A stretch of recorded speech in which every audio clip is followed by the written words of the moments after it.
दे। दुर्रत नासिहीन के अंदर एक रिवायत मैंने पढ़ी है और मेरे ज़हन में आ चुकी है, वो आप समात फरमा लें कि एक शख्स था रमज़ान का अदब करने वाला, मोहम्मद नाम था उसका। 12 महीनों के अंदर वो पाबंदी के साथ नमाज नहीं पढ़ता था, लेकिन जब रमज़ानुल मुबारक का महीना आता था तो वो बड़ी पाबंदी के साथ नमाज भी पढ़ता था, रोज़ा भी रखता था और तकबीर तरीमा, तकबीर ओला अपनी फौत नहीं होने देता था। सारे बंदे उसे जब रमज़ान आता बड़ी गौर गौर से देखते कि ये 11 महीने मस्जिद में नहीं आता, लेकिन इस महीने में बड़ी फजीलत के साथ, बड़ी पाबंदी के साथ आता है। तो नमाजियों ने एक दिन सवाल किया, 11 महीने मस्जिद में तू नहीं आता, लेकिन रमज़ान का जब महीना आता है बड़ी पाबंदी के साथ आता है, खूब साफ सुथरे कपड़े पहन के आता है और पाबंदी के साथ सबसे पहले आता है, वजह क्या है? अर्ज करने लगा, असल में वजह यह है कि रब का कुरान कहता है कि रहमान का जो बरकत वाला महीना है, अजमत वाला, बख्शिश वाला, वो रमज़ान मुबारक है।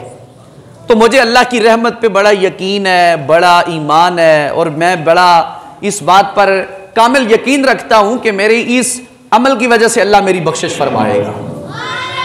कहते हैं हम उसका जवाब सुनकर बड़े मुतासिर हुए। चंद दिन गुजरे, वो फोत हो गया। आखिर मौत है, एक न एक दिन आनी है, यह फैसला है मेरा और आपका हक में अल्लाह रब्बुल आलमीन का कि अल्लाह के भेजे हुए कानून पे हमने अमल पैरा होना है।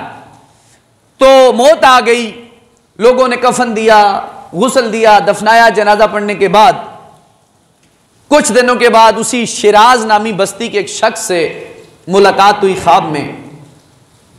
पूछा, मा फ़अल अल्लाहु बिका, बता दुनिया से जाने वाले मेरे परवरदिगार ने तेरे साथ क्या मामला फरमाया है?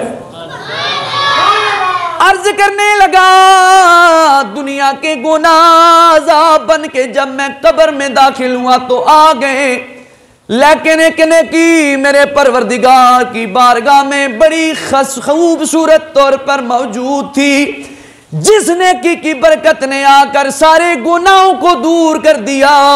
फरमाया वो क्या ने की थी? फरमाया रमजान के रोजे मैं बड़े खुलूस नीयत के साथ रखता था, मस्जिद आबाद करता था और खालिस नियत लेकर रब को राजी करने के लिए हाजिर होता था।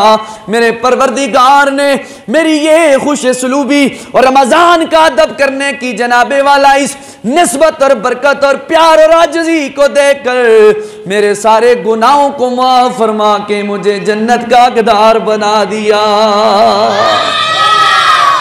फरमाया अल्लाह करीम बख्शने पे आए तो रमजान के एक महीने के अदब की बरकत से बख्श सकता है, और ना बख्शने पे आए तो जिंदगी भर की नमाजें, जिंदगी भर के रोजे, जिंदगी भर के हज और ज़कात, उम्रे, सदकात और खैरात अल्लाह करीम रद्द फरमा देता है, दूर फरमा देता है। नबी पाक अलैहिस्सलाम ने गुलामों से पूछा, गुलामों